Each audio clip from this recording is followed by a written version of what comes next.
ఒక్కడు ఈ భూమి మీద ఎవరు చెప్పండి? క్రైస్తవుడు మాత్రమే, దేవుని నమ్మినవాడు మాత్రమే, అది యేసుని విశ్వసించిన వారు మాత్రమే. తెలుసా? నువ్వుగాక ఇంకెవరు సంతోషించాలి? నీకిచ్చిన రక్షణ అద్భుతమైంది. నువ్వు పొందుకున్న రక్షణ ఎంతో గొప్పది. మనుషుల వలన వచ్చింది కాదు, రాజుల వలన వచ్చింది కాదు, అధికారుల వలన వచ్చింది కాదు. సాక్షాత్తు దేవాతి దేవుడే నీకు ఉచితంగా ఇచ్చాడు ఆ రక్షణ భాగ్యం. ఎంత సంతోషించాలి బాప్తిసం తీసుకొని దేవుని బిడ్డగా బతుకుతున్నందుకు, ఎంత ఆనందించాలి చెప్పు. కొంతమందికి నేను బాప్తిసం అందుకున్న సంగతే గుర్తుందో లేదో తెలియదు, అంత నీరసంగా ఉంటారు. నాకు అర్థం కాదు.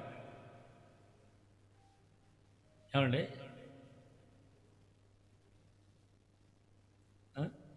భక్తుడైన యేసయ్య అన్నాడు, యేసయ్యా నీతో జీవించగానే నా బ్రతు